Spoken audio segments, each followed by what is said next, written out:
Hello, everyone. You may be wondering, why does Sonny look like a sexy Amish man? But that is because of something Thank that you will for happen coming to later in today's the show. show. Later in the show, we'll get into why I let the beard go all out. Maybe you'll figure it out when we do the schedule. But yes, I'm Sonny Kruger. I'm joined by my usual co-hosts, Jamie Wojcik and Tim Morris. How you doing, ladies and gentlemen? Welcome back to another gloriously exquisite and veiny episode of the CODEX podcast. I'm glad you're here. I know I can speak for these three when we have heard tall tales, but we see the proof in front of us. Sit back, relax, and enjoy this amazing episode. I just can't believe you said veiny on air. Why not? I don't know what Tim's talking about there. Veiny and seeing our muscles and That's right. I ain't talking about that muzzle. But Jamie, good to have you back, man. Good to be back. It's been a minute. I'm back every other week. You guys are gonna see me. Miss you. Yes, and before I get onto the schedule, yesterday a certain member of the Codex station had a happy birthday. So happy birthday to Sal. Oh, happy birthday, Sal. Way to go. Happy birthday, brother. He was still working on, I hope he had a happy birthday. He was still working on the Codex station's website the other day. And then I was like, oh, I was helping him, like, oh, there's a little bit of this. And I'm like, wait a minute, go back and enjoy your birthday. Yeah, so. Take the rest of the day off, Sal. Yeah, Sonny cracks the whip, and then he's like, oh, it's your birthday? Enjoy the 10 minutes. Exactly. Basically, enjoy that 10 minutes for yourself and save me some of that cake. You are very welcome, Sal. Very welcome. It wouldn't be a birthday the other day without you in it. Yeah. Again, more things I don't know what you're saying, Tim. Anyways. You realize I just agree at this point with him. He's like, it wouldn't be a birthday without you in it. And I'm like, yeah. Because I don't want to know. I do. It wouldn't be Sal's birthday without it being Sal's birthday, basically. That's right. That's right. Yes. Okay. But now we'll get on to the schedule. So quickly, we'll have the rundown. Quite a bit of comic book news. We will be having some previews and what just came out today, which is November 8th, and then some upcoming stuff. Mm-hmm. And then also we'll be having a very disgusting character join the F list. Like we said, this time it was Tim who picked this character. But Jamie is advised. Jamie gets to give us our origin on the F lister this week, and that's what I'm just gonna log off at that point. Welcome back. Just tell me when it's done, and I'll log back in. Welcome back. You can give the history of heavy flow. It seems like a heavy flow day. There you go. And finally, we will be reviewing JLA The Nail. And get started with the rundown.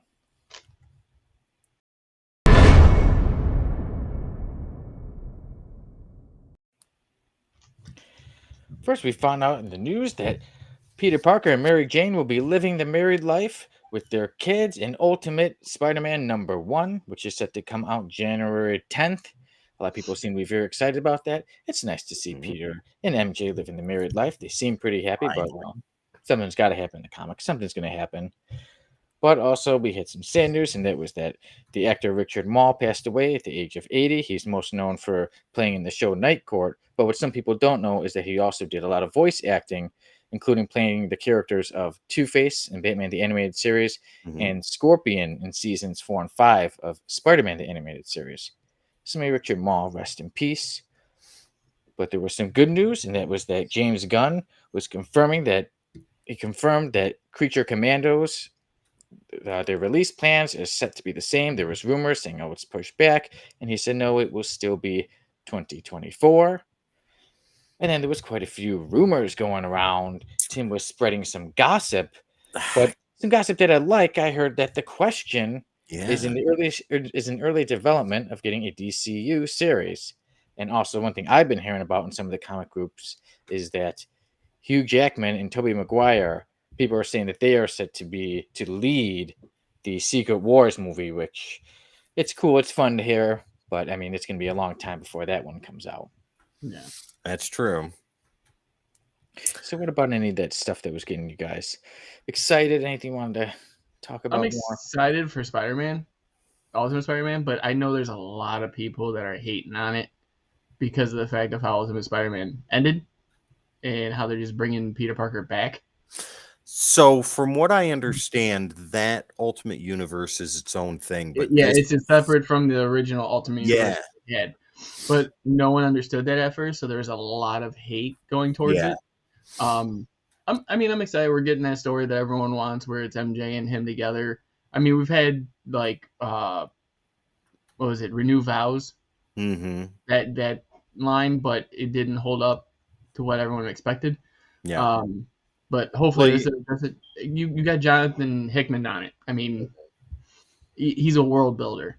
He's gonna do something. So whether you like it or don't, like he did with X-Men, it's soon to be told. But you got to realize there's a lot of Ultimate titles coming out too. Aside from that, there's 4 slated already. Yeah, Ultimate Spider-Man, Ultimate Black Panther, Ultimate Avengers. I think it was Thor. Ultimate Thor, and then Ultimate X-Men.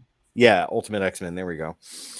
Yeah, I mean, Peter and Mary Jane getting married finally. Well, like staying together, having 2 kids, and this Peter received his powers as an adult instead of as a kid, so that's a whole new dynamic to explore. I'm excited about that. I loved Ultimate Invasion. I loved Ultimate Universe #1. There's so much in there. I can't wait to see what's going on. This is a great spot for people to jump on to legacy characters, and you don't need to know much of nothing, if anything at all. This hits all the right buttons for me. Super excited about this. Can't wait till January. Yeah, I think it'd be interesting. Like I said, Jamie, people are already hating on him. Like, give it a chance. Just see how it goes. Why get angry before it even comes out? And I think it's nice to finally see Peter Parker and Mary Jane married. They've been around longer than I've been around, so nice to finally see them as a married couple. But we'll see what happens. Yeah. No, it's definitely good, and oh god, it's opening up a whole new arena of possibilities, which is it's great to see. And like you said, Tim, it's a legacy character. There's gonna be many of them, and there's gonna be jumping on points for people that don't know the character. But at the same time, it's gonna be a different version of that character. Exactly. So I think the fundamentals are already the same. Bitten by a radioactive spider, Peter Benjamin Parker, Mary Jane, et cetera, et cetera. Those basic pieces are there, but whatever Hickman's going to do beyond that is up to him. And I have trust. I have faith. I think he'll do a very good job. Yeah, and Wells we trust, but no.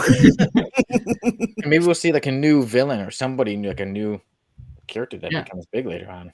No, it'd be great to actually see something completely different and out of the ordinary. Yeah. Especially from that series. I mean, you gotta think Miles Morales came out of Ultimate Spider-Man. So yeah, it'd be great to see not a new Spider-Man, but like a new villain and then merge his way in, since it has to do with the Maker from the 616. So who originally came from the original Ultimates universe. Yes. Yeah, so there's that. I don't think there's much more I can say about that, but what I can say is how I love how James Gunn blows the spoilers, the trolls, the water. That guy, he is my favorite person of all time. Like literally, people will be like, "Oh my god, you posted a picture of Kingdom Come. Does that mean it's gonna happen?" He goes, "No, I was reading it last week." He's like, "You don't think I read comics? I'm filming the whole DCU." Yeah. Well, I mean, like these people saying that there's problems behind the scenes. Creature Commandos is off the rails. It's being pushed back, and he's like, "Yeah, none of that is true. It's still scheduled. Here's some concept artwork. Here's this. Here's that. We're ready to go, guys. It's all good. I love it. I love when it's the same thing with like Marvel, but Marvel and their execs don't come out and go, "Yeah, we're just gonna revamp or tell you exactly what's going on. We're just gonna let the pot stir itself." Exactly. Where he's just like, "Give me the ladle. I'm throwing it at somebody." Like, I love it. The James Gunn haters are grinding their teeth down to nothing, and it's amazing. Yeah, and his scheduling is still slated the same way, even with the writer's strike going on, or actor strike too. Well, now he can go back to writing. That's the good thing. Yeah. Exactly, and it there's no delay in it. Everything else we're seeing is getting delayed. He's finally being like, no, it's still slated. It's gonna happen. We're basically done. Like, what are you guys talking about? Like, it's still gonna come out. Just pump the brakes, chill, breathe. Let's go. And what did he say in the beginning? If you do not hear it from me, it is not true. And he has shown, like Grace Randolph on YouTube and all these other leakers and spoilers, he's proven time and again that whatever information they're getting is incredibly incorrect. So, I don't know who Grace Randolph is. She's on YouTube. Former comic book writer. Now she is a leaker and has her own YouTube channel. Very popular. Good stuff, but she's not wrong. She's not right all the time. She's wrong more than she is right. And that's why people view it. But I mean, aside from that, but Creature Commando is like, that's a star-studded cast for just voice actors. Like it's insane that what he's pulling already. Like you look at like flip to Marvel for a second, you're seeing like them talking about, they're talking about bringing the original Avengers cast back because they're worried about plummeting ratings and blah blah blah. And I'm like, until an executive comes out and says, hey, this is what we're doing, you already got your slated schedule. They're not going to change. They know it's a cash grab regardless of what's going on. I mean, this Friday alone, you're getting Marvel's coming out, and people are already up and down about that. They're like, oh, it's this, it's that, but their speculation is going to be the first X-Men in there. That's what I've heard. You know, it makes, to me, zero sense to just, like, let it do that. Where James Gunn was just like, can you guys just shut up for a minute? Yeah, right. That I think is where the fatigue comes in. Sonny, Jamie, and I are going on a tangent, buddy. That is where I think the fatigue comes in, that people say they're getting tentpole fatigue or they're getting franchise fatigue or whatever the case may be, because Marvel just does not address these major elephants in the room. They don't tell people that this is true, this is untrue. Well, even if it is true, they don't dispel the major rumors that build up so big and build up people's expectations so big that when it doesn't happen, they review bomb it and they're like, F this, F that, this is horrible. Well, I mean, you gotta look at it this way too. I mean, we should put this in notes, but the Echo trailer got released last week, and that was great. Yeah, and nobody knows that it's a disconnect from the MCU. Really? Like, yeah, it's got like, there's no, other than Kingpin, you're not gonna have anything connecting to the main MCU. Now, in the trailer, it's a blink and you miss it. There is Daredevil. Yes. Yeah. But it's like so fast. And that's probably how it's going to be in the show as well. It's it's not going to be like She-Hulk, where he was there for like a couple episodes. Yeah. He's going to come in, probably try to fight, and then boop, gone. I think in the last two, something will happen. I think there's going to be some new characters going to be in there to kind of get the people talking. Yeah. Before I go on about that, with that Creature Commandos, remember how we were saying that with the voice actors and people were saying, but with the strike, and James Gunn was saying that he said animation isn't part of the SAG contract. He said, but it still doesn't matter as everyone's lines have been recorded for a long time and animation has been going full speed ahead for a while. So that's good to know that, now for their Creature Commandos, they're just working on animation. My last bit on this, didn't James Gunn say something along the lines of there are only going to be 4 releases a year for DCU stuff, 2 shows, 2 movies? Is that right? Okay. Yeah. That's going the business now. Yeah, and see that's even less than Marvel's every 3 months kind of thing. It's not even every 3 months. Loki's out right now. Catch up with DC. Say that again, Jamie. I said it's not even 3 months. Loki's out right now. You got Echo coming out before the end of the year. You got Marvels, and then you have another movie coming out here soon. I forgot which one it is even. Because it's just to the point where I'm just like, it's not fatigue. It's just when it comes out, I'm probably going to go see it. And there's just so much. Yeah. It just gets to the point where it's overbearing. Mm-hmm. And I think Marvel has learned that the hard way, because they're already talking about scaling back. Yeah, and that's the biggest aspect is, like, you're looking at James Gunn saying, we're only going to do 4 releases a year, because I think he saw that firsthand, and it was like, yeah, it's great that you guys are doing this cash cow, like money grab, where you're going to push as much content as possible, but people need to devour it in their own way. Like, it needs to saturate. you need to enjoy what you just saw instead of jumping into the next one and not having a reaction to the last. Yeah. And one last thing James Gunn said on Twitter, well, which is X, formerly Twitter, was he said, yes, Creature Commandos is all set to come out in 2024. There have never been any delays, thank goodness. Any information otherwise is a well-intentioned mistake or misspeaking. Mm-hmm. Yes, Yeah, so there anything was from that. his mouth, I'd rather hear than listening to Kevin Feige try to mumble his way through. That's right. Right. But speaking of Marvel movies, the rumor mill, guys. Yeah, what do you think about that? Wolverine and Spider-Man leading. I still think, obviously, I think it'd be cool, but I think it's still so far away. So many things can happen, so I'm trying not to get too excited about it. But a lot of people seem to be excited. I think it's all but set in stone that Tobey Maguire and Andrew Garfield and some of the other actors from the X-Men movies from 20th Century Fox are going to make their way into Secret Wars. I think that's all but an inevitability at this point. It's just a matter of how they utilize it. Because Hugh Jackman said he would not do Wolverine anymore. He was done. Now he's back for Deadpool 3. That I think, and it's a multiverse cop drama, basically. They're a buddy cop drama, what they were saying. Exactly. So. And I think it's safe to say he will be in Secret Wars. Yeah. No, I feel like they had so much pull when, like, especially with Tobey Maguire, Andrew Garfield in Spider-Man, that there's no way you're not going to utilize what you just had. Like, you caught lightning in a bottle. Yeah. Why would we release it? Let's try to strike twice. The fan reaction when both of them appeared on screen in No Way Home and we got some kind of resolution for Andrew Garfield and Tobey Maguire. I mean, dude, that Andrew Garfield line still plays in my head every day. And then, one day I just stopped pulling my punches. And I was like, bitter. Yeah. So those are things I'm excited if it is true. But like we've been saying, it's so far out.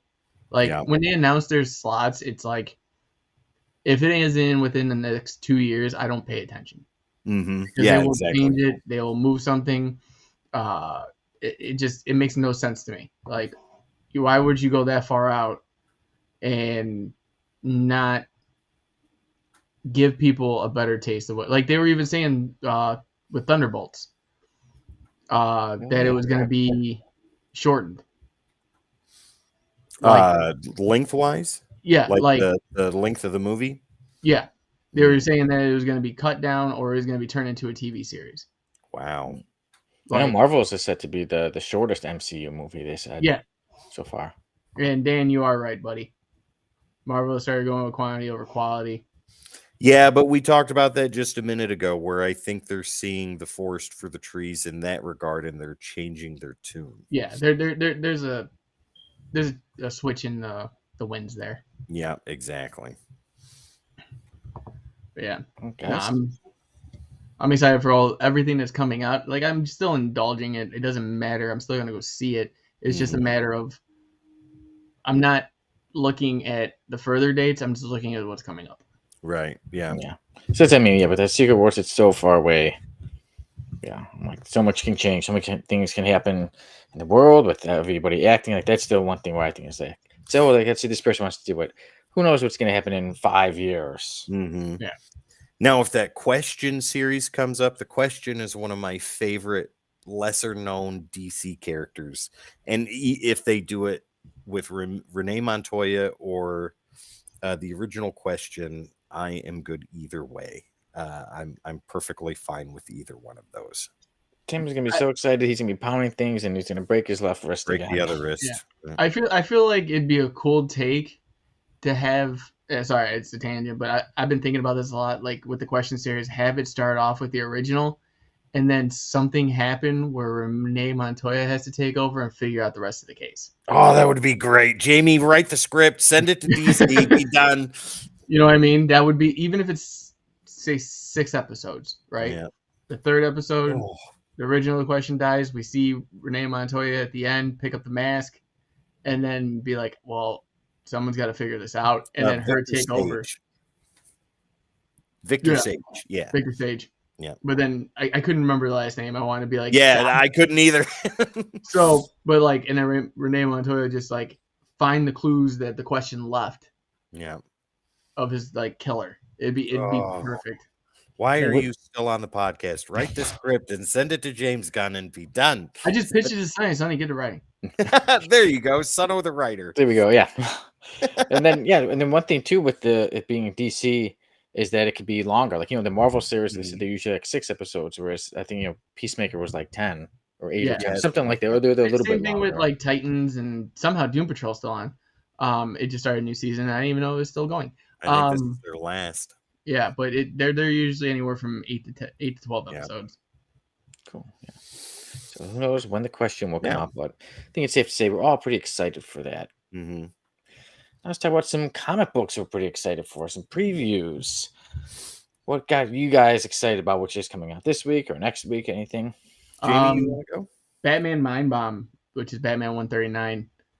It's another tale of a fight between Joker and Batman, but there's so much going on in Batman right now. If no one's read the Gotham War yet, I'm telling you right now, as much as people want to dog it because they're seeing things online, read that series. It's literally a crossover with 6-7 issues, and it's probably the most mind-bending, demonic ways of doing things to past Robins you will ever read.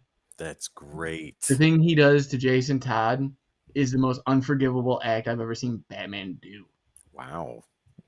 Yeah, and it's like it's intense. So yeah, going from that to this, I'm pretty excited for that. And I'm still excited for the Death of Moon Knight. Yes. And then the Vengeance of Moon Knight coming out right after it. And McKay's still writing that. Is that correct? Yeah. Okay. It's like he's doing Avengers, and I'm loving Avengers. Avengers is so good. Ladies and gentlemen, if you're not reading Avengers, it just started a new storyline. Issue 7. Read it. It is so good. McKay is doing a wonderful job. Yeah. It just, that's really well. And then the only thing that's really unsettling right now is Carnage was supposed to start a new series in October. And they got pushed in November, but I'm still not seeing anything for it in any of the previews. Like, it's in the previews, but it says issue 2, 3, but issue 1, it doesn't have a slated date. So that's pretty disheartening. So the new Punisher's coming out. Yeah, the new Punisher. The Joe Garrison Punisher taking over. So yeah, you gonna be jumping on that one? I'll hear about that one. I can see Sonny jumping on that one. I'd love the Frank Castle. See, that's the thing. It'd be hard to go against Frank Castle. There's so much still Frank Castle Punisher that I still want to read that I haven't read. But I'm interested to see what some people think about this one, with Joe Garrison. Will it be a good story or not? I heard it's supposed to be like part of S.H.I.E.L.D. Yeah. And I'm trying to remember, Jason Aaron just jumped for DC, and I can't remember what book it is. Oh, shoot. Give me a second. I'll look it up while you guys continue to talk. But no, I'm excited. I picked up a new. Well, I didn't pick it up. The lady picked up a new series from a new company called Distillery called Gone, and I'm really excited to read it. It's oversized magazine size, but it's written and drawn by Jock, which for those who don't know, Jock doesn't do a lot, and when he does, it's usually phenomenal. Yeah. So definitely looking forward to that. Yeah, and then I saw there's a What If Dark is coming out, and it's Marv Wolfman, and it will be set for the Tomb of Dracula. Jamie, to answer your question, Jason Aaron is doing Batman Off-World for DC. Yeah, that's what it is. Yep.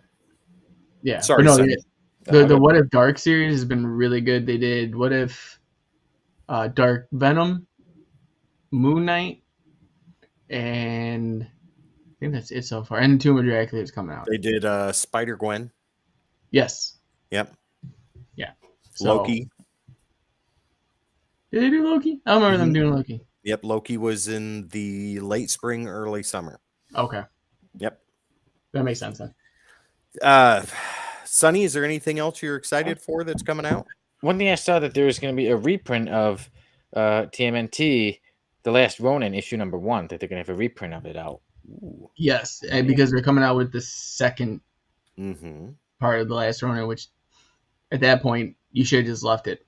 To me, like it ended perfectly the way it should have. You don't think the Lost Year should have been done? You think they should have been done after the last issue of The Last Ronin? I think the Lost Years were a good way to tell what happened. I think that in The Last Ronin, you guys can go check out me and Tone's review on The Last Ronin, by the way. That's been out for a while. But for the Lost Years, it's a good way to see, because in The Last Ronin, you actually had like little glimpses of how the turtles died. Yep. Not telling you which one. If you haven't seen it yet or read it yet, that's on you. Sorry. But now you get a better version in each issue, which I thought was good. Yeah. Going into a whole nother series of it, I think you should have just left there. That should have been the end. That should have been done. It was a major, major success, and they're just trying to ride that coattail, and that's not a coattail you want to ride, because it could be the biggest flop. Because you don't want to mess up what was already so good. Yeah. See, I think Last Ronin's going to be one of those legacy books. It's just that good. It is one of the best titles that came out for the year. It's going to go down in history as one of the greatest turtle stories ever told. And as a standalone, it works. The Lost Years, I agree, Jamie. It fills in those gaps that needed to be done. And that's a great addendum to the main story. With the new Last Ronin stuff, I'll check out the first issue, maybe 2, depending upon where it goes, and make a judgment call from there.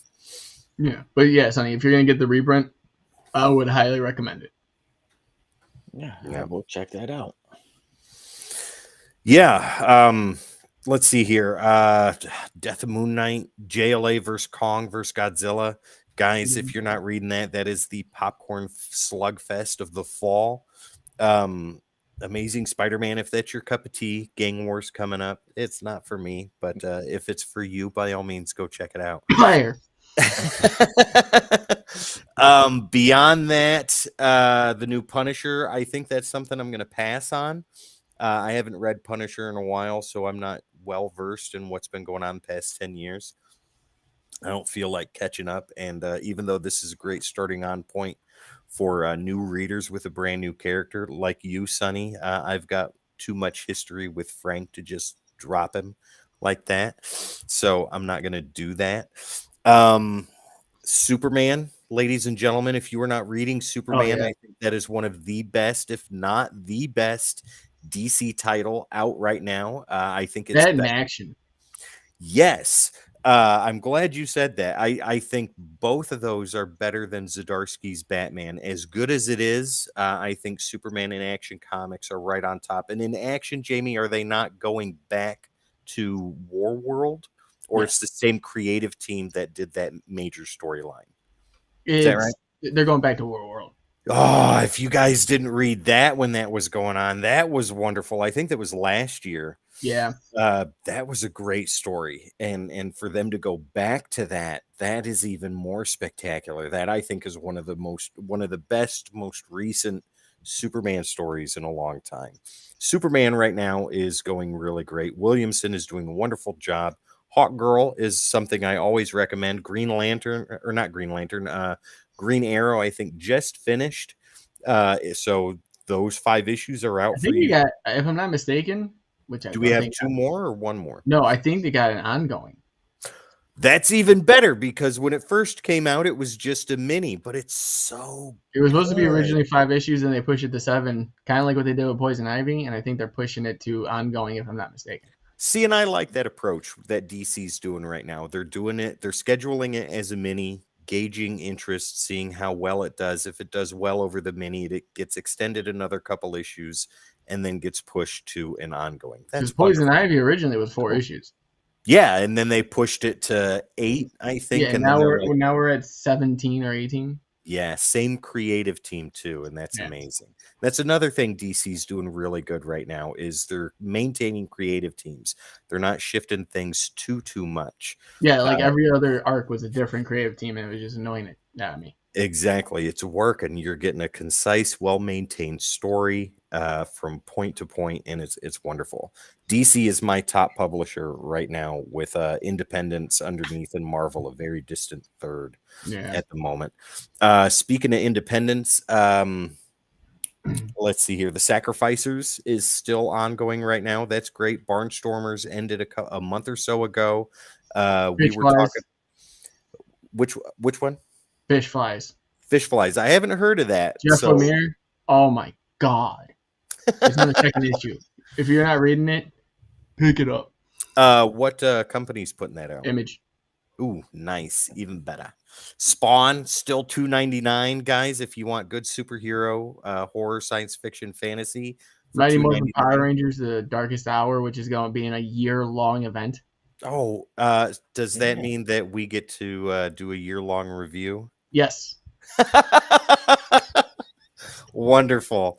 I was just telling somebody else the other day that I think it was Sal. I was telling him that you and I did that multi-month review of the Altarian War.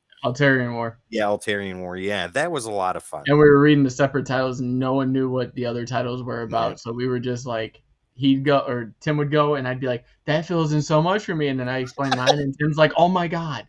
It was great. It was Power Rangers reading it as an adult. They showcased to us as adults, but they kept that magic from when we were kids, and it was awesome. One of the best reads I had. But either way, that's old stuff. This is new check stuff. Out those reviews, everybody, though. Yeah, definitely. So yeah, that's what I'm looking forward to for previews. And plus, let's not forget, in January, Ultimate Spider-Man #1. That is right. Now, let's get on to something nasty, and that's the F list.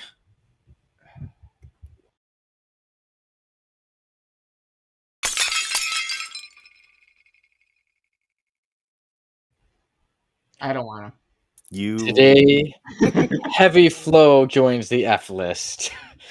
Tim picked this one out. There we go. There is Heavy Flow, and she is very bad out of shape. She has a nasty, ugly haircut. She's wearing an outfit. It's red and orange. And in the first picture, you may see there, what she does is she is literally, your eyes are not playing tricks on you. She is squirting out her period blood. That is what I love how long it took you to get to that point. Yeah, that is amazing. They don't call me Heavy Flow for nothing. Can I ask a question? Go ahead. Just out of curiosity.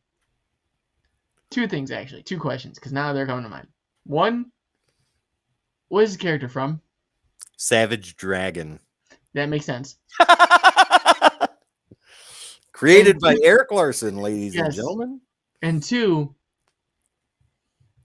it's been a while since I fired you, Tim. It's been a while since I've been fired, Jamie. I think it's about due time. It's past. Just like, I'm done. Yeah, that's funny in the pre-show when you were like, Sonny, how did you find this character? I'm like, this one was actually Tim. Hi. Yeah. Get ready to pass a blood clot, ladies and gentlemen. So, Jimmy, you've returned, and we've given you Heavy Flow for the F-lister. What do you think is the history behind this character? Do we have her name? Let me give you inspiration, sir. Just give me her name. I'm not looking at this. Heavy Flow. No, like, what's her actual name? Heavy Flow's real name is Flo. Got it. Yeah. For real, that's it. Flow from Progressive. Okay.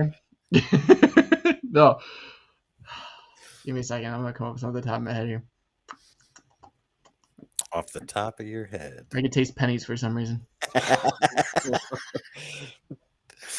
Is this a easy flow day or a heavy flow day? Yeah. Super heavy. Got it. Right.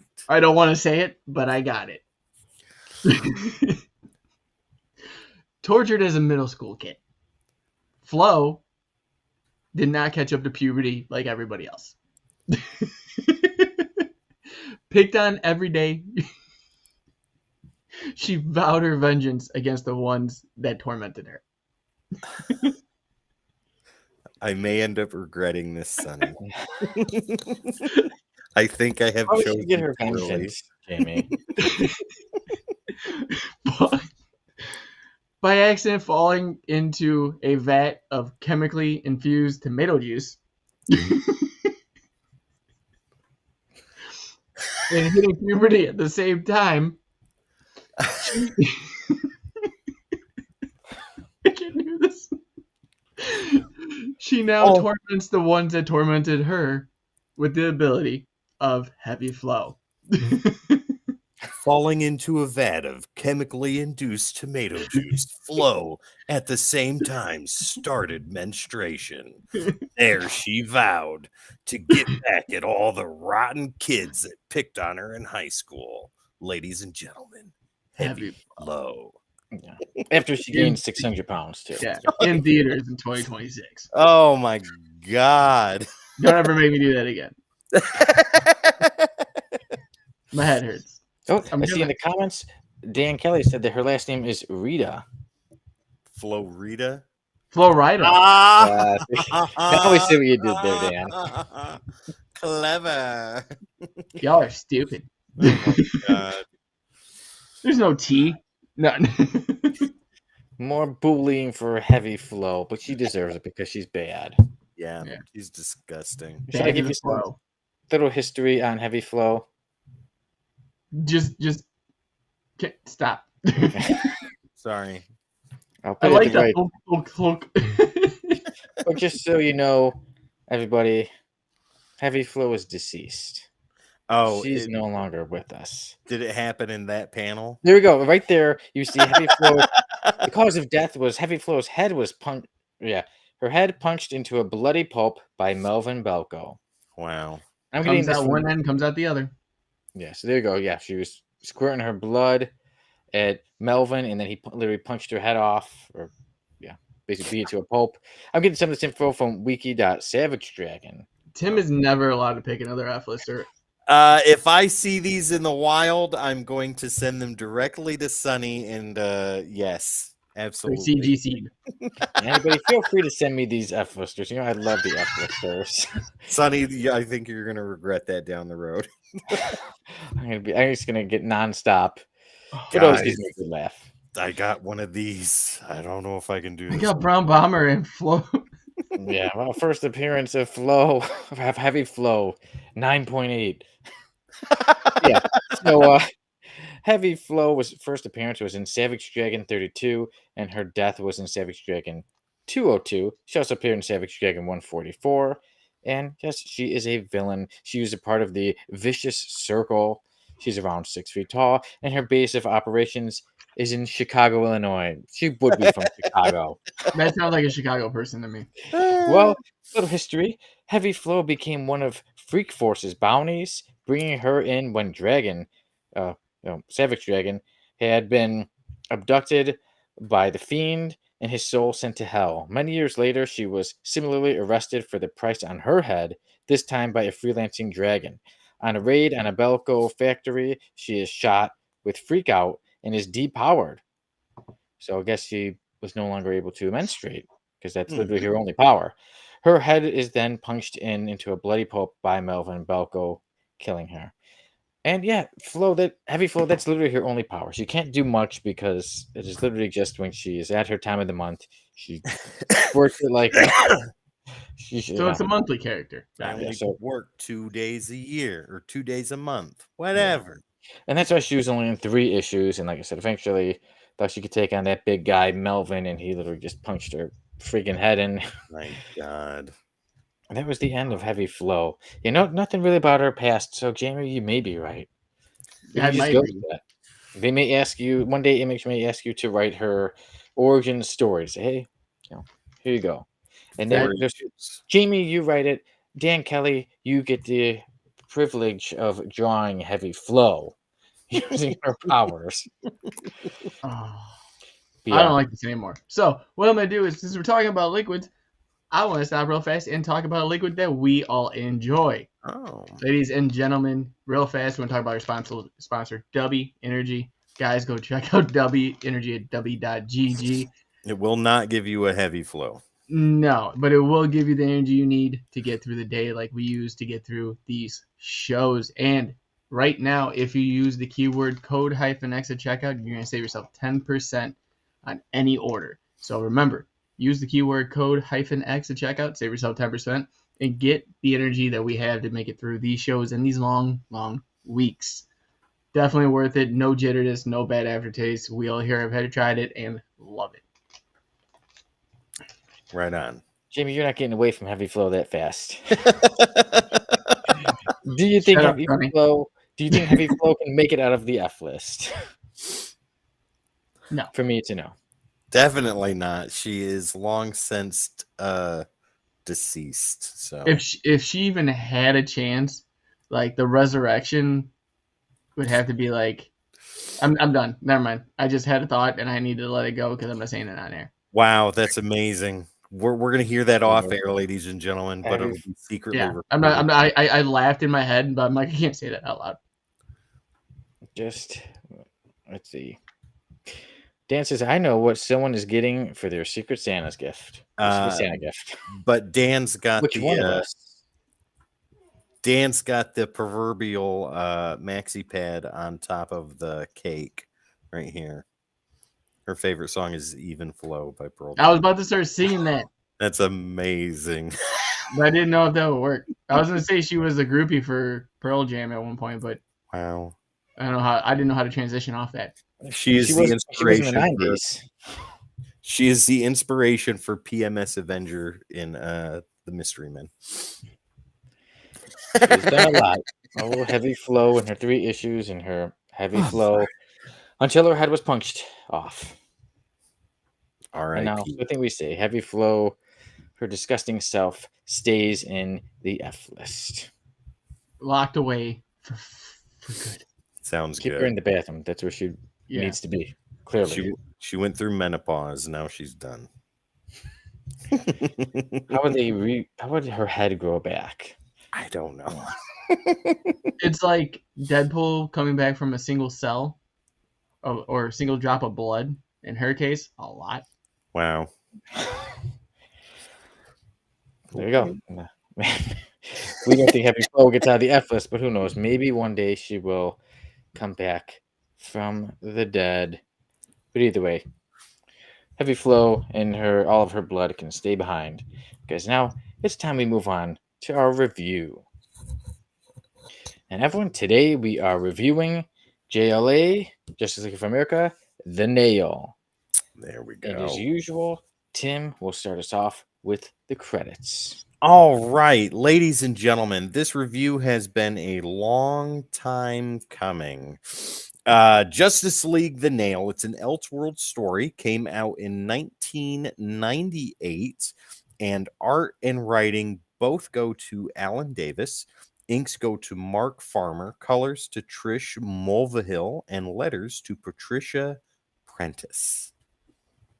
Okay, I'll get us on with a little run through of the story. Don't want to go too many details. There's a lot going on. But as Tim said, this is an Elseworld story. And in this Elseworld story, it all starts with a nail. We know the story of how Superman came. You know how Martha and Jonathan Kent found him. But in this one, on that day that they found little baby Kal-El, there was a nail. And that caused a flat tire. So then Martha Kent says, let's just go inside. And Jonathan says, Martha Kent, you're shameless. And they go inside, and let's just assume they get jiggy or have some fun. But that changes the course of everything, because years later, the whole world is different. There is no Superman. And then now we see, from the news that Lex Luthor, he has a lot of power in politics, and he is the mayor, and his right-hand man is Jimmy Olsen.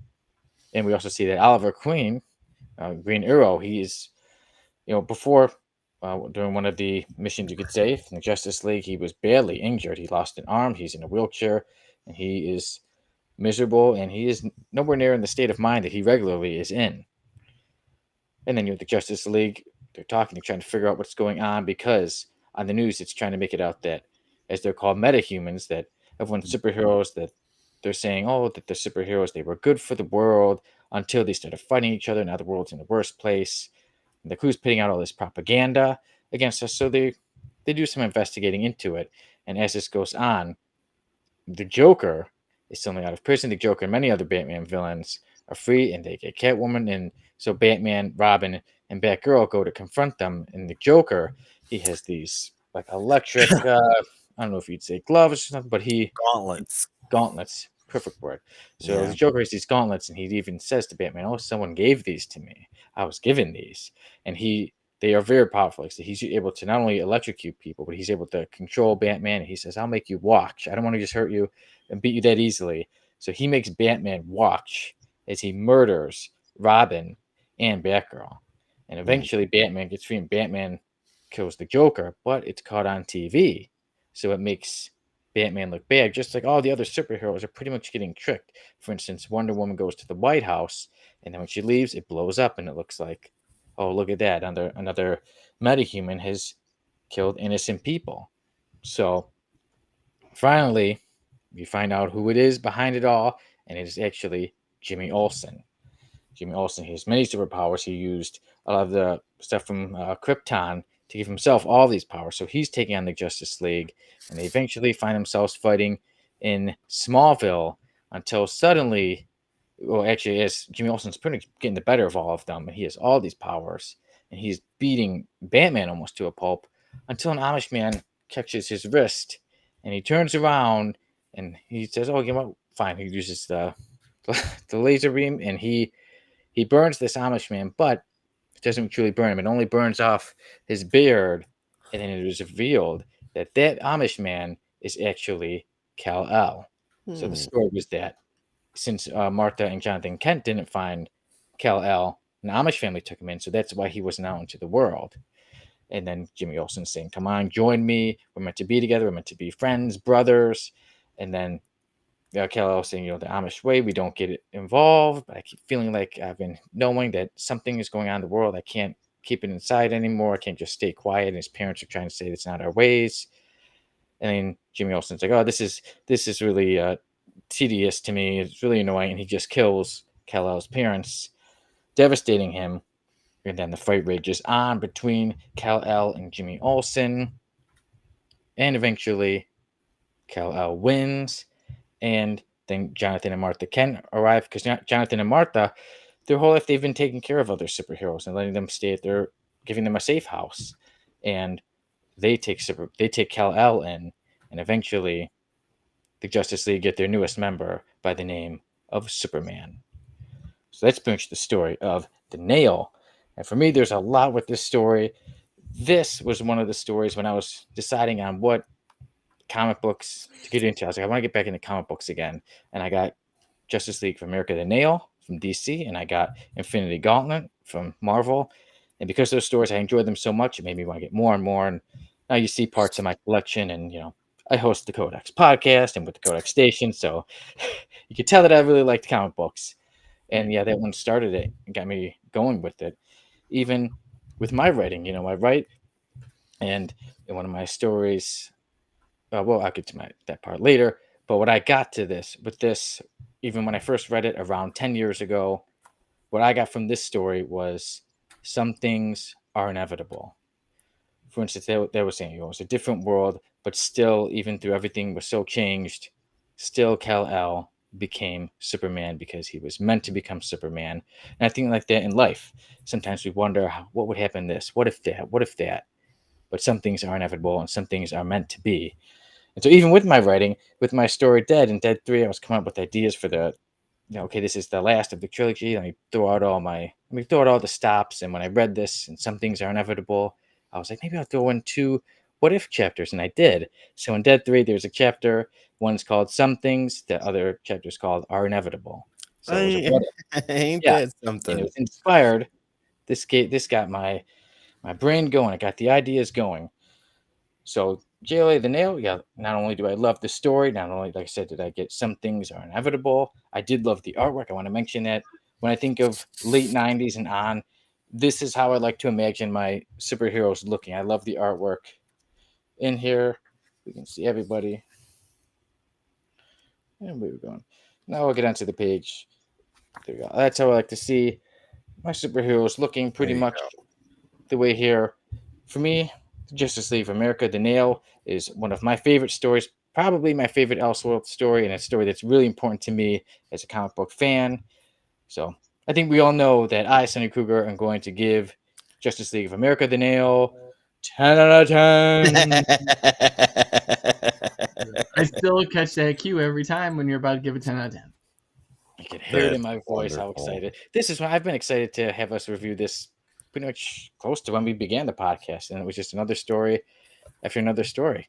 This is what Dan says. He says the Joker was absolutely brutal in this story. Yes, he was. Now, guys, which one of you would like to go first on what you think of The Nail? I'm going to break Sonny's heart probably, so go ahead, Tim.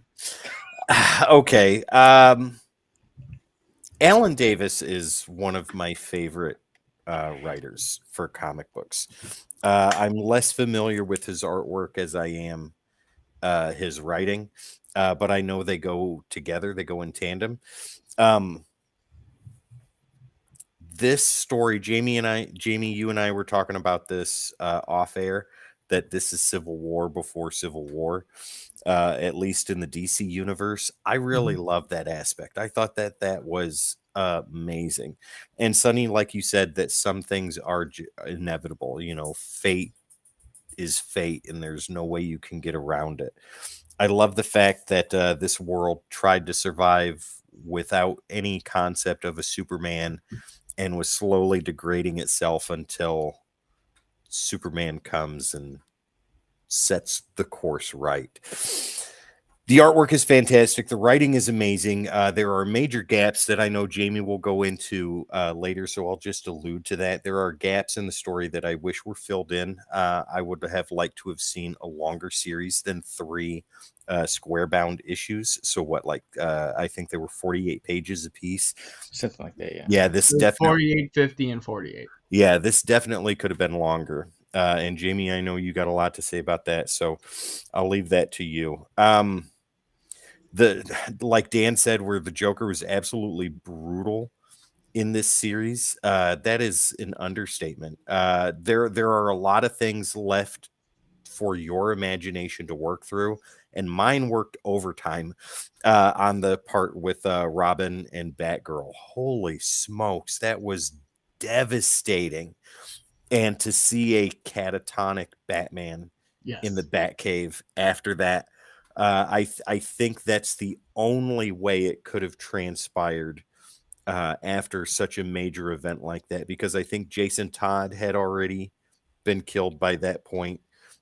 Like most of Batman's history had taken place with minor variations. Either way, the way that the Joker did that was destructive, and to have Catwoman be inadvertently a part of that too also worked. Alan Davis did a fantastic job. So Sonny, you covered a lot of that in your review, in the synopsis of the story. I agree on all of your points. I think it could have been longer, but the writing was phenomenal. The artwork was fantastic. If you want a DC version of Civil War before Civil War came out, this is it. And I know there's a sequel to it too. Is that right? You mean Dancing? Yeah, another Nail, and I do have that one too. Yeah. Yeah. So I feel like we should do that one. So there's that. But writing gets an 8 out of 10. As much as I praise it, there was just too many potholes in the road that I wanted to be filled in, and they weren't. Artwork gets a wonderfully earned 9 out of 10, and that goes for inks and colors as well. The lettering from Patricia Prentice was amazing too. Overall, this gets a very well-deserved 8.5 out of 10 from me. Y'all ready to cry? Here comes Jamie. Okay. First off, let me start off with the art, because to me that was the best part of this whole thing. The art was fantastic. I thought it was perfect. Like you said, Sonny, it's a great representation of what I wanted to see as superheroes, as Justice League should be, and how they should look. The story, however, I love the concept. I love the idea. I loved reading it. I'm not gonna lie. I did love reading it because every time you turned, every page was like, especially when Joker killed Robin and Batgirl. Like I was just like, give me more. You know, like I said, I wish it was a longer series because there are so many plot holes in this whole story. First off, Oliver Queen losing his limbs in the fight with the Mazo the first time. Mm-hmm. We see him and he basically just reiterates the same statement for 3 pages. Yeah. That the metahumans aren't with us, they're against us. And then you shift to Black Canary at one point, who's running the Outsiders, and they're like, have you talked to him? And she's like, not in months. And that is it. Like, there's no story else behind it. Nothing else happens with Oliver Queen. And he's like, kind of like, if you read it from the beginning, it feels like he's leading that revolt. Mm-hmm.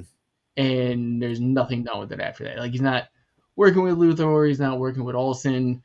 There's nothing like that. And that's kind of disheartening because he was the main focal point of that beginning. Mm-hmm. I think with that was maybe partially controlled because remember they said that Jimmy Olsen was partially controlling the minds that kind of Lex Luthor, whose mind still. But they never brought up Oliver Queen about it. Yeah, so that was just what I thought. For me, I'm like, I'm pretty sure it was. Yeah. You have the cavalcade of characters that are changed too. You have obviously Luthor being mayor. They bring up Maxwell Lord as what is he? The Secretary of Defense? Something like that, but somewhere up there in politics. He's higher up the political ladder. We never see him. Jimmy Olsen, they talk about his different phases throughout each and never really go into, because we find out later on that he tried to be in the Justice League denied him. Like he was Turtle Boy and and he was all these characters, all these other, phases, but the Justice League denied him, but we never really got told that there was no backstory to it. It was just, you guys denied me. It was like, was in Incredible Syndrome? Oh, yeah. He's like, you didn't take me as your partner. And then you have the biggest one to me, which is the book's called The Nail, and it starts off with Ma and Pa Kent hitting a nail and not getting Kal-El, and you don't see Superman to the last 3 pages, which to me makes no sense. Wouldn't you also want to know what's kind of happening along the way, like how he's dealing with his Amish family, because he was so devastated, but then at the same time, as soon as they died, Mom and Pa Kent were like, come here, and he's like, okay. Like, I wish there was more than what was in there. Like, this should have been a 12-issue series to me. There should have been so much more than it was, because to me, like I said, the concept was amazing. I loved every bit of it. I did. But the plot holes drove me down more and more the farther we got down. So art, I'm giving a 10. I absolutely loved it. I loved I loved how Hal looked. I loved that it didn't demoralize Hal too, make him look like the weakest character in all of DC like they normally do. No, he had a pretty prominent role through most of this. Yes, which was great to see finally. Yeah. But that's, like I said, the 90s. What are you gonna do? He actually was cool back then. Like I said, so art, a 10. The writing, though, if there wasn't that many plot holes and this was a longer series, this would be a 10 out of 10 for me. But with that, I'm going with a 7 for writing, just for all the plot holes. Overall, for me, I mean, it's not a low score. I'm giving it 8-1. Right on. So we're not too far off. Yeah. Like, I would totally recommend this to anybody that wants to read an Elseworld story. If you're getting into comics, like Sonny, you were saying you wanted to get back in, that's where your starting point was. Great idea. But for some hardcore fans that actually, deep dive, and like me, because I have nothing better to do in my time, and want to like pull little things out that you see and try to depict everything. Yeah, that's my problem on it. I mean, great story. Recommend it totally. It just wasn't story driven for me. Well, and then, like you said, you just wanted more. So, I mean, that technically is a compliment. If you didn't like it, you'd be like, I just want it to end. Yeah. actually see in the comments at the end said, but actually I was pretty much agree with that. Like for me, like I said, because obviously we could have our opinions. Like you said, Jamie, you wanted to see more of Kal-El throughout, whereas Yeah. I liked that it was a surprise at the end that we didn't I know, agree and then with you on that. suddenly Like it was like, that oh, was there he a cool is. So that's why aspect he's of been it, gone. like that turn. But I would have also liked to see what he was doing at the time. Was he being kind of rebellious? I wasn't looking for like a whole issue of it. I was Right. looking for a couple more panels or pages to be like, and here's what he's doing. Even if it was the last page, like an epilogue. It could have even been resolved in one panel, a fade out panel where, because you know that it crashed, but you just see this Amish buggy coming up the road. Yeah, something like that. That would have been a lure to me. Like that would have been perfect. That would have made the story even better. It would have got higher, even with that one panel. Yeah. But I like the fact that the story kind of wanted you to forget about Kal-El, all the way until the end. Like do what is going on in the world, wipe him from existence. But realistically, until you the don't. reveal. Yeah. Because at the end, it literally gives you 2 pages where he goes with Ma, Pa Kent, and then the Justice Against Superman. Like, Yeah. it just the nail didn't affect anything. He still has the same outcome.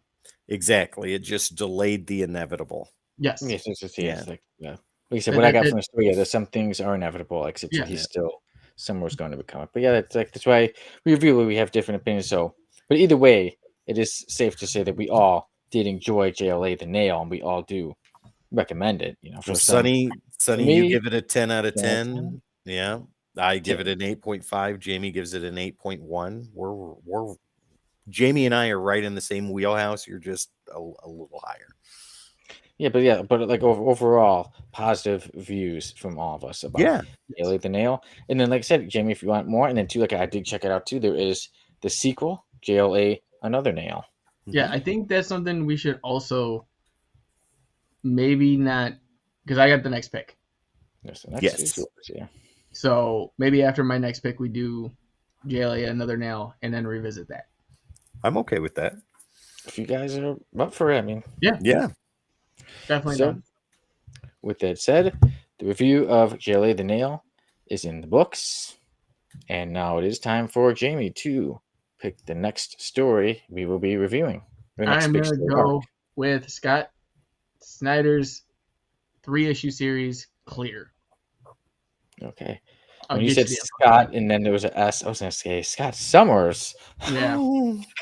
But okay, so Scott Snyder's Clear. Yeah. It is a Dark Horse title, ladies and gentlemen, first released on Comixology and digital format and then released in paper format through Dark Horse. Yeah. Cool. I don't have pretty much any clue about it, so I've been looking forward to checking out this story. Yeah, definitely a good one to check out. So I'm excited for everyone to read that. Nice. And then after that, let's try to shoot for Justice League or JLA Another Nail. I'm down 110%. Awesome. Okay. So everyone with that, as usual, before Sal was asking me, Sonny, how do you usually end the show? And I said, I usually just let it be Jamie or Tim, and I say see you later. So again, thank you everyone for checking us out. See you later. And now I'll let these two guys finish it up. Jamie, you haven't been here in a while. Well, no, you can close it out. There you go. Ooh, all right. Awesome. Can't wait. I don't know what to say. I haven't been on this. No, I'm kidding. Guys, thank you again for joining us. It's been a pleasure to be back. It's been amazing. I can't wait to keep this train rolling and seeing you guys every other week basis since, work and life schedule, but we're still holding tight with the crew and our scheduling so that way it comes out the same day for you, the viewer. If you guys get the chance, go check out, and you know what I'm about to say, the CODEXstation.com, revamped, redone, renew. Guys, as your one-stop shop for everything Codex, get some merch, meet the team, let us know what you like, don't like, and we even have a page for all of our sites. So if you guys have any questions on where to find us, there you go. Go check us out, CODEXstation.com. Or you could do that. Or check us out on other socials too, at the Codex Station, because Tim usually says that, but he always wants to pop up bubbles and throw me off. It's awesome. But guys, as always, Jamie here with Sonny and Tim, and I will see you in the next one. But real quick, before we go, we're talking about the website. Jamie, would you like to see what one thing that it says? No, I already seen it. Oh, dang it. I already fired sale. I don't even know what it is. Everything's Cyclops. Favorite character, favorite series. Oh yeah, that's right. Yeah. Check it out, everybody, before it's gone, before it's changed. Oh, he's getting fired, and I'm deleting all of it. Wow. Website was up for 24 hours. Now it's gone. But take care, everybody. See you soon. Have a good one. Podcast. Jamie, you get the last word. Send them on their way to adventure. Heavy flow.